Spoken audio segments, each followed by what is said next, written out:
Our final panel of this year's summit, Democracy Abroad, Security at Home, will explore how promoting democratic values overseas connects to security here at home, what that looks like in practice, the challenges involved, and most importantly, how these global issues affect everyday people.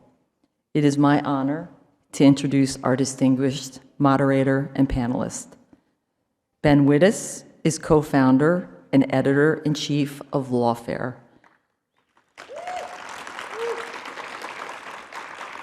That's not it. And a senior fellow at the Brookings Institution, where he serves as research director in public law and co-director of the Harvard Law School Brookings Project on Law and Security. Uriel Epstein is the CEO of the Renew Democracy Initiative. As a student at Yale University, he founded and to this day continues to chair the Peace and Dialogue Leadership Initiative. It's an organization dedicated to bridging the civil-military divide and creating a space on college campuses for a nuanced discussion of the U.S. role in the Middle East. Our panel will be moderated by Holly Berkeley Fletcher, former CIA analyst and author. Please join me in welcoming them to the stage. Thanks, Angela. Oh gosh, thanks, you got. You're the remnant. You're the remnant of you that are not afraid of snow. And for your loyalty to us, everybody here gets a car today. So. Principles first, it's up to you. Yeah, but you have to stay for the whole session. And anyway, and we're sad to be missing a couple panelists, but Miles Taylor did make it, but in a little bit of a different form. We hope that he eventually finds a princess to kiss him, and then maybe he can join us at that point. Do we have any princesses in the audience? No? Okay, we'll have to go on. All right. So when I grew up in Africa, in Kenya as the child of missionaries, and then I worked on Africa at the CIA for almost 20 years. And as someone who loves American democracy and loves, wants nothing more for Kenya and for countries in Africa to have democracy, there was no daylight in that when I was working in the CIA. America's top policy priority in Africa was to promote democracy, and so that made my role there, dually meaningful to me. That's been the U.S. longstanding foreign policy priority all around the world is promoting democracy, and unfortunately, that priority, even in Trump's first term, I saw it pretty clearly that wasn't his priority, and I think we've seen it very clearly in the episode with Venezuela recently, where it has been, lovers of democracy worldwide have long hoped to see the back of Maduro and his exit from the scene. And when that finally happens, it seems the U.S. is actually not that interested in promoting Venezuelan democracy, but is more interested in oil.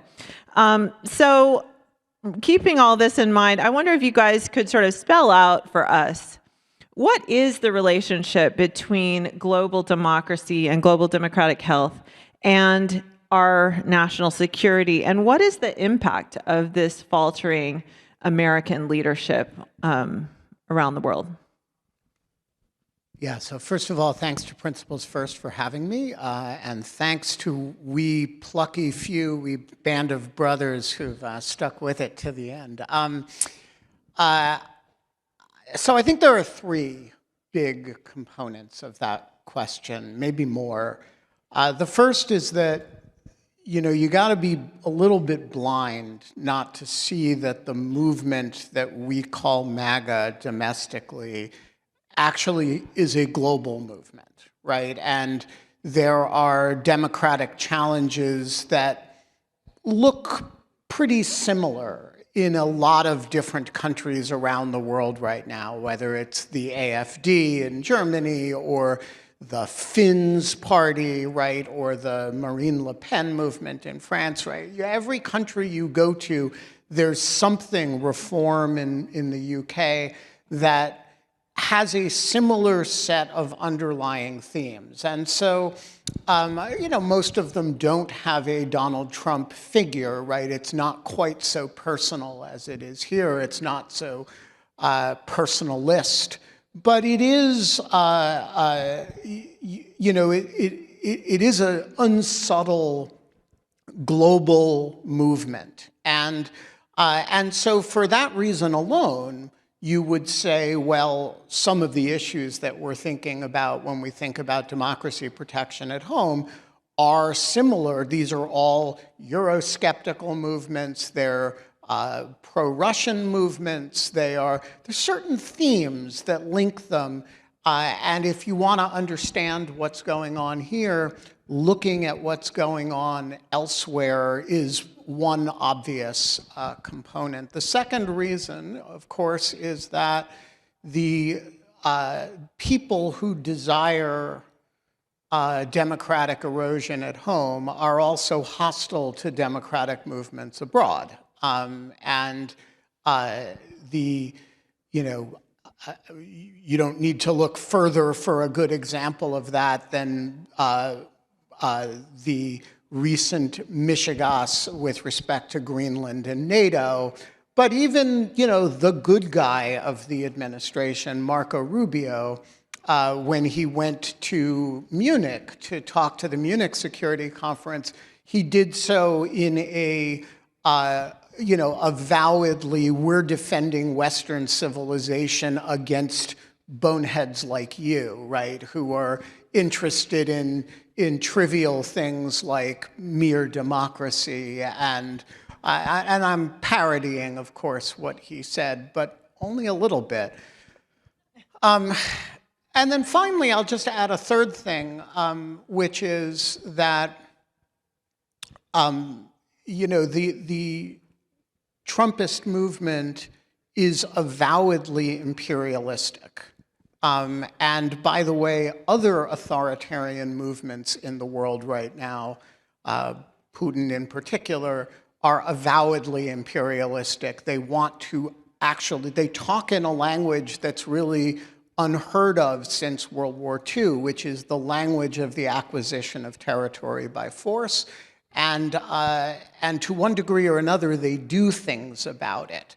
And when you're doing that, again, there's this big link between the way the themes about which they're talking domestically and the things they're doing abroad. So I think those are the big things. There's 100 littler things, but I will turn it over to Uriel. Thank you. There's an old expression folks might have heard, as America, so the world, right? And so if we go down, it's not going to look good for anyone else. And what's amazing to me is that historically, we used to be the country that was unique in that we did the right thing, even if it wasn't necessarily geopolitically the most beneficial thing for our interests. And, I think back to my mom. I joked about how much grain she might have been worth because she escaped the Soviet Union in 1979, which meant that she was almost certainly traded for grain courtesy of the Jackson-Vanik Amendment, which was offering the Soviet Union a certain amount of grain for every Jew they released. The funny thing is, I brought this up to my mom, made that joke, and my mom looked at me like I was crazy because she had never heard this story. So even when we do the right thing, we do not do a very good job of communicating it to the world. And of course, now our ability to communicate it to the world, courtesy of Voice of America, Radio Free Europe, things like that, has been completely demolished. Right? We no longer can communicate the American story in a way that would actually highlight to folks the positive good the U.S. does in the world. And the other note that I find to be useful to think about here is how China and Russia and other such countries, how they use their businesses to promote their geopolitical interests. Right? And, China with its debt trap diplomacy in Africa and so forth, that's a core element of what they do. Historically, we have done exactly the reverse. right? We have used our geopolitical power to promote private business interests in a kind of a very high level, broad economic sense. And now it's exactly, backwards, where we are now using those individual businesses to promote kind of what Trump sees as hard geopolitical power, which I think is incredibly dangerous. And even now, when we do something that could arguably be looked at as the right thing, such as taking out Maduro, I think reasonable people can disagree about whether it was the right thing to do. My opinion is that it was perfectly reasonable action to take, but it was done entirely the wrong way.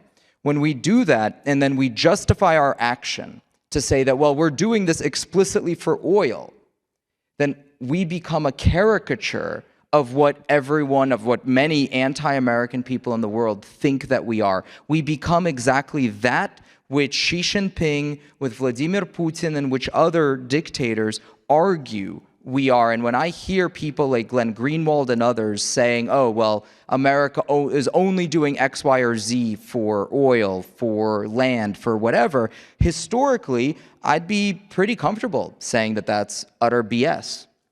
And today, it's much more difficult to make that argument. And so that very action, the very idea of America being active on the world stage has become, to a certain extent, discredited by the statements and the approach of this administration. And so that's a key thing that I worry, because even when this is all over, when we get, a different administration, different people in power, these statements will not be lost. It won't be lost on the international community, and it won't be lost on American citizens. And so anytime in the future that we try to involve ourselves, there's always going to be this thought in the back of people's minds: why is the U.S. doing it?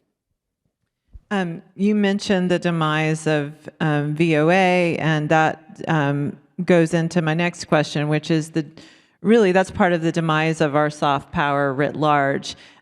Which, not every region or country of the world is going to be of the, high foreign policy priority that would merit military intervention or some of these other very costly interventions. But every country in the world used to benefit, or almost every country in the world used to benefit from some element of our soft power. And I saw that very clearly in Africa, and how that soft power also was used to promote democracy very directly around the world. So Ben, can you speak to that a little bit? And I know at Ukraine, where you just got back from Ukraine, that's been really evident there for sure as well. Yeah, so I was going to actually give a Ukrainian example of Holly's point. I was sitting in a cafe in Kharkiv 2 weeks ago with a woman who I had never met before, but I have been following on Twitter since the beginning of the full-scale invasion. She's been just remarkably useful voice about the war in Kharkiv and what it looks like from the point of view of a city that is, very near the front line, and sometimes the front line has run straight through the middle of it. And she turns out to speak, as she writes, in very beautiful English, and which is not obvious why she would, because she has not. It's not her profession. It's not. So I asked her, like, where does your English come from? And she fell off the arm of the chair. No. Do you want me to take the frog? Yeah, if you could take I'll Miles. take the frog. We'll just put him down here. And she said, the answer is, I'm literally quoting her. She said, American soft power. I grew up watching American movies. And it is, something that we take for granted, that the world has an intimacy with us, and that it is not, it is just the natural order of things. And it's not. It's much more logical that she would be fluent in, in Russian, which is almost certainly her native language, but locally German, right? Like, why does somebody like that speak flawless English? And, you know, there are a series of things that we do that have promoted that. One is that we're economically omnipresent. That's actually a choice. You know, when you slap tariffs on everybody in the world, you become less economically omnipresent. And you can do that, as the Trump administration would say, the easy way or the hard way, but it all does lead in one direction. The second thing we do is we produce culture. And, you know, don't underestimate the value of that. And the third thing we do, which is almost invisible to Americans, but is not invisible elsewhere in the world, is we do all kinds of good stuff. And I want to particularly draw your attention to PEPFAR, which, you know, there's something like 20, 30 million people mostly in sub-Saharan Africa who are alive today because of PEPFAR. Which is a program that the Bush administration created to flood the African continent with antiretroviral drugs so that people wouldn't die of AIDS. And by doing that, they radically drove down the price of these drugs over a long period of time, which is why they're so inexpensive now all over the world.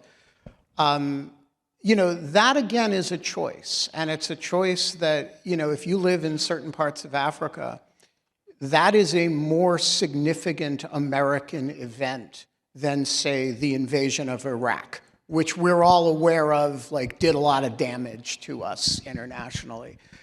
The decision not to be the country that does those things is a very deliberate decision. And it's a decision that should be understood as when the Ben Wittises or Uriel Epsteins or Holly Berkeley Fletchers go to Kharkiv or to Nairobi or somewhere and sit in a cafe with somebody, maybe they don't speak good English 20 years from now. I just want to elaborate on the PEPFAR example before throwing a question to Uriel, and that is, not only did PEPFAR save those 25 million lives or abouts, but it also, Africa was looking at an economic and demographic calamity due to the AIDS crisis, because AIDS stood to wipe out a huge portion of the productive generation and the generation of parents of children. And so, you know, PEPFAR not only saved lives, but it promoted and protected economies, and it, you know, shored up stability, political stability as well, and prevented poverty for all the children whose parents live. So there's so many follow-on effects from something that seems purely humanitarian that generally makes the world, you know, more secure, more prosperous. And, you know, we're part of that world. And that comes back to us as well. So I think that's a great example. Uriel, I know your organization works a lot with dissidents. And that's another group of people that U.S. soft power has really cultivated over the years through lots of USAID programs. But also, they now, I wonder if they have advice for us as we're facing our democracy. And I wonder if, you know, maybe our resistors and dissidents can learn something from the types of folks that you're working with. I think that's, you know, one of the things that I most enjoy about my job is the dissident component, because, you know, we have a network of about 100 dissidents from 40 oppressive countries, and the idea is that these folks are uniquely positioned to offer a positive message about the inspirational qualities of American democracy, something that I think has really been missing. And they can break through people's partisan echo chambers. They're uniquely positioned to do so, right? Because they're outside of our political system. They're not, you know, it's hard to argue that our chairman, Garry Kasparov, is a communist, right? Having been born and raised in the Soviet Union, you know, or that, you know, some of our dissidents from Africa are privileged, when they talk about the importance of free speech. And so the angle that we try to take with our dissident program is to offer this kind of Tocquevillian outside-in perspective, which I think has really been missing, because I think so many Americans from both left and right have been born and raised in freedom. And like a fish in water, they don't realize how incredibly precious this thing is, how unique it is. And so anytime there's a problem, right, whether on the far left or the far right, you see a problem and you catastrophize it immediately, right? That is the end of the world. This is it. American democracy is awful. America is irredeemably evil, racist, you name it, right? And you hear almost the same exact arguments from both the far left and the far right, which I find to be fascinating. And I think that dissidents are the antidote to that, right? So it's not even necessarily tactical advice, although there's some of that too. It's, I think, high level, narrative advice of like, here's how you talk about freedom. Here's how you talk about democracy. Here's how you talk about defending your rights, right? And here's how you talk about the imperfections of the country that you're in, because Putin and Xi Jinping, they want to highlight every single flaw in American democracy. Anytime somebody says something about how awful America is from the US, I guarantee that that quote is getting translated into Russian, into Chinese, into Spanish, and into whatever language dictators can use to brainwash people and to justify their own oppression by saying that, well, they're no worse than us. That's the core argument, right? That they're neither better nor worse, that we're all the same. And when you listen to Russian propagandists, which I have the misfortune of doing every so often, that's what they're saying. So right? do we. So here in America, we're increasingly listening to Russian propaganda too. Actually, there's maybe too many Americans now who do too. I tend to do it in the original Russian, but the translation is no better. Tucker Carlson actually is so blatant that there's an element, like Russian propagandists were actually instructed not to use some of Tucker's segments because they were perceived as being just over the top, not believable. So that's Supermarket. Folks have seen the Supermarket segment that Tucker did. Yeah, that wasn't actually shown that widely in Russia, because people are like, wait, he's fawning over bread. What? That can't be real. I do like bread. Yeah, I don't think Russian supermarket bread is all that superior to ours. Sorry, I got you off track. Sorry. But anyway, no, that's so that's kind of what RDI is trying to do. We want to try to offer Americans this outside-in perspective and sort of, slap us a little bit in the face and wake up and say, look, however bad things are, trust us, it's worse elsewhere, and it's our responsibility not to give in to temptation and say, oh, it's over. And so I will say I actually criticize a number of folks in our camp who essentially say, oh, well, we are now the same as Russia. No, we're not. Even today, we're not, right? Because we have the opportunity to push back. And, there are absolutely comparisons that I think can be made between some of what ICE has done and, what Putin's National Guard did, which he stood up in 2015. But, on a systemic level, we can sit on this stage and I don't have to worry, not yet, about police dragging us out of here, right? Which if we were in Russia, I guarantee would happen. And so we should be careful not to make those types of false equivalences because it weakens people's morale, right? If we are already the same as Russia, what's the point, right? It's too dangerous to fight. And I hear that from like a lot of well-meaning people. They will say that and then they'll say, look, I'm afraid for my business. I'm afraid for whatever if I say something. And while some concern is justified, we shouldn't be going overboard with that. And so that I think is actually one of my most important messages is that, and dissidents will say this, that, yes, we are on the way. We have started down the path, but we are not yet at the midway point. We're certainly not at the end point. And there are plenty of off-ramps between now and then, and it's our responsibility to try to do whatever we can to take them, rather than to catastrophize whatever's happening and say, put up our hands and say, this is it. This is the end of American democracy. I just don't think that's effective. And it actually, because then what'll happen, right? We'll say, oh, well, Trump will steal the elections. And then when he doesn't, but he does something bad, but not that bad, well, then people will say, well, at least he didn't do that terrible thing, so everything is actually okay, right? And you think, like, as a kid, that's what you do. You get an F on an exam, you come home, you tell your parents, hey, I got an, you don't tell your parents I got an F, you tell them, Mom, Dad, sit down. I just ran over someone on my way home. And as they start freaking out, oh, no, I just got an F. We don't want to be that kid.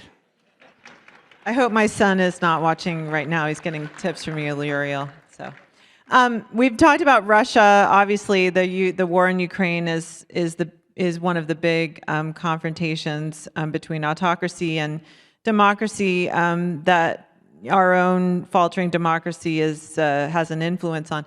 What are some of the other places in the world or issues that you're watching where U.S. democracy faltering is potentially playing a calamitous role?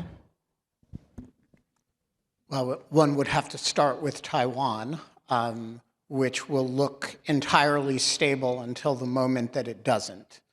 Xi Jinping has said he wants the Chinese military to be capable of retaking it, I believe, by 2027.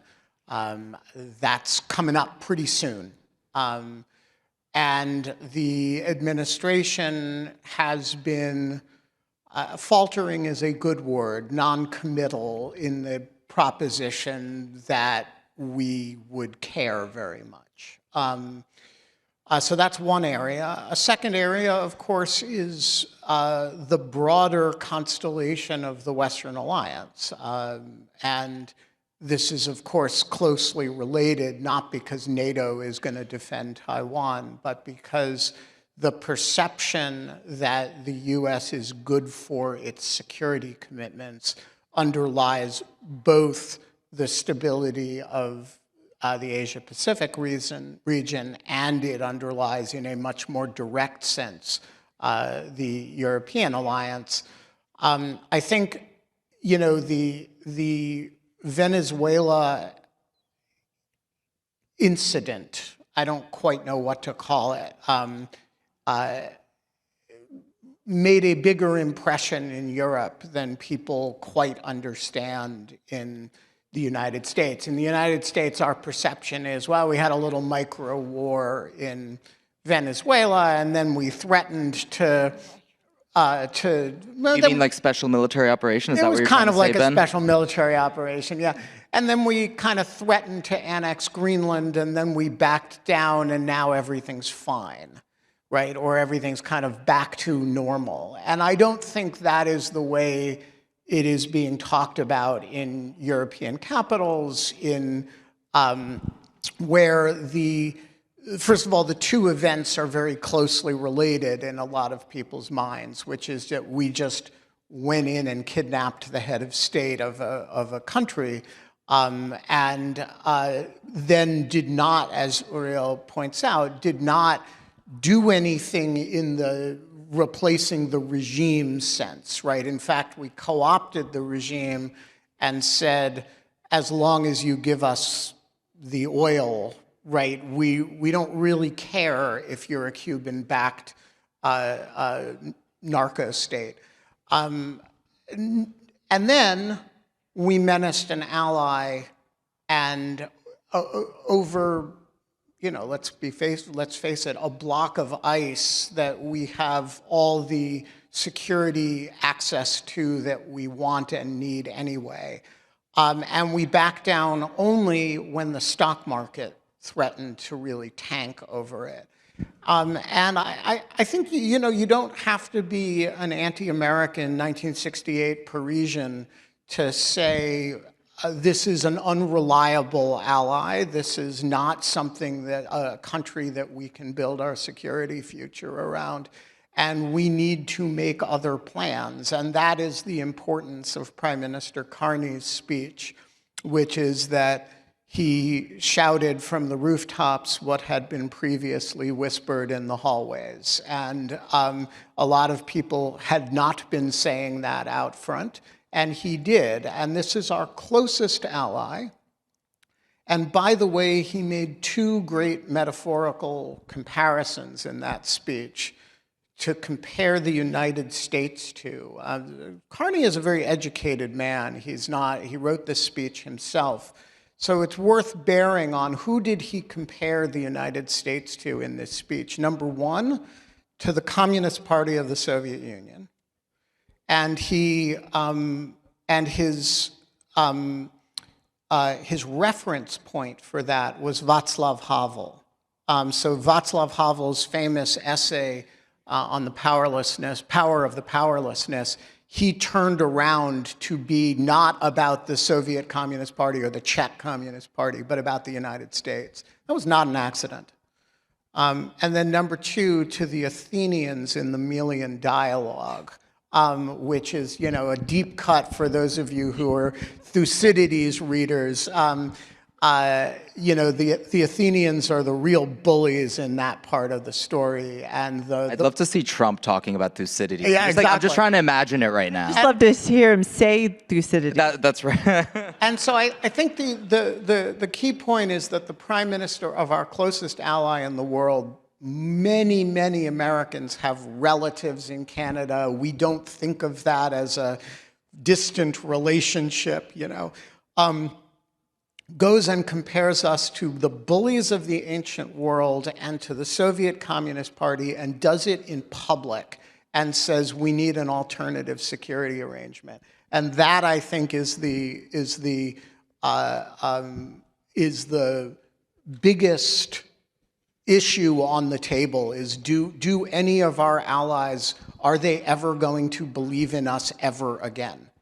And this is such a massive gift to China, right? I mean, Carney's speech was good. It was a powerful speech, but it's worth noting that this is the same man who went to China, right, and essentially bent the knee to Xi Jinping. Now, I get why he did it, right? Because without U.S. guarantees, where now he suddenly has a bully on his border, he is going to try to find the next biggest kid on the block. And that happens to be China. And of course, their human rights violations and so forth are infinitely worse, but that's the impact of these actions, right? And it's farther away. If you're Canada, you don't have a 3,000-mile border with. Not to mention the economic imperatives. I mean, we're hurting Canada. We've hurt Canada pretty bad economically in the last year. And we're hurt, and indirectly, right? This is what's harming the Uyghurs in China. This is what's harming the safety of Taiwan, of Tibet, and so forth, because the rest of the world will now have to depend on China in a way that they used to depend on us. And doubling down on this point are the changes we're seeing in the U.S. empower internal repression in a lot of these countries. So I don't know how many folks have been following what's been going on in Turkey, but in the early days of Trump's administration, Erdogan arrested the mayor of Istanbul, who happened to be his single greatest political opponent. Completely trumped up political charges, and I cannot imagine that happening under a different American president, right? A member of NATO arresting overtly their political opponent. And incidentally, as far as I know, the mayor of Istanbul is still detained, and with him, essentially, the greatest hope of getting rid of Erdogan in Turkey. So I think that's something that we cannot underestimate. And then the other component here that we should highlight is the personalization of global affairs, the privatization of global affairs. Who's negotiating in Ukraine? It's not a general or a diplomat. It's Trump's business partner and son-in-law. There's no accident, that we know what they're talking about by virtue of whom Trump sends there. They are talking about business. They're not talking about geopolitical concerns in Ukraine or whatever else, right? It's a business conversation. That's why he sent two people capable of doing that. And on the Russian side, we can also look at who is Putin sending. It's not Lavrov, right? It's Dmitriev. In Russian, Dmitriev's nickname is Putin's wallet. I'll let you guess as to why. This is something that just has such incredible repercussions for how business internationally is done. I mean, we look at the Qatari jet that Trump received. We look at any of these things and the impact, and this is going to be, I think, a generational impact, is that we are no longer talking about American national or international interests when we talk about diplomacy. We are talking about what is personally good for President Trump. And I went on Ukrainian television a year ago to actually, and I can't believe I was doing this, but I was criticizing President Zelensky because I said, look, he knew who President Trump was. And so if he were to come to the White House and, have a meeting with Trump, then he needs to do what he needs to do. And if you're going to do that, then you have to be willing to suck up. And if you're not willing to suck up, then don't go. Which incidentally is the advice that General Kellogg, who at that time was the ostensible Ukraine envoy, gave to Zelensky's administration. And so that's, and so when I look at Machado giving the Nobel Prize to Trump, you can't judge her for that, right? I mean, she does the thing that she has to do in order to allow for the greatest possible likelihood for freedom for her people. It's unpleasant. We don't like it, certainly, and but again, I will be the last person to condemn her for doing that, and that's sort of where we're at today, where decisions are being made not because of interests, or rather not because of national interests, but because of interpersonal relationships that historically we have always insulated our diplomatic priorities from these exact challenges. Okay, I think we have time for a question. If someone with a mic can find someone. And they get 2 cars, the people that ask the question. 2 cars for you, sir. 2 cars. Wow. Thank you. Very informative panel. I'd like to thank you all. My question has to do with the fact that over the last 80 years or so, the United States has essentially stood for the rule of law and principles that have helped to move the world forward, inclusiveness of all people. Now, we've taken this super military power that we've created since World War II and turned it into a vehicle fostering the enrichment of the administration and its officials and pushing the interests of MAGA and MAGA-like groups, AFD, Afrikaners, etc., globally.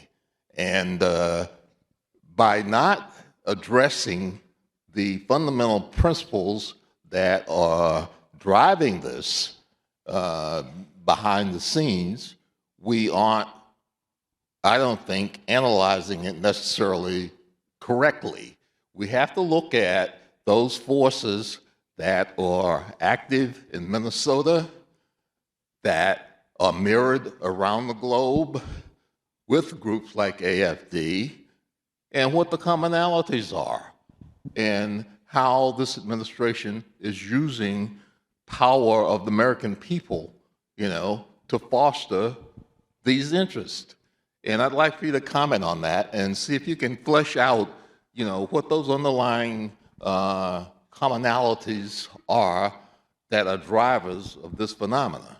Yeah, so this is why I started with this exact point, that there are certain common threads between these movements globally. And there are a few of them. One is, if you want to put it in a gentle way, you would say anti-migrant sentiment. If you want to put it in a less gentle way, you would say xenophobia or racism.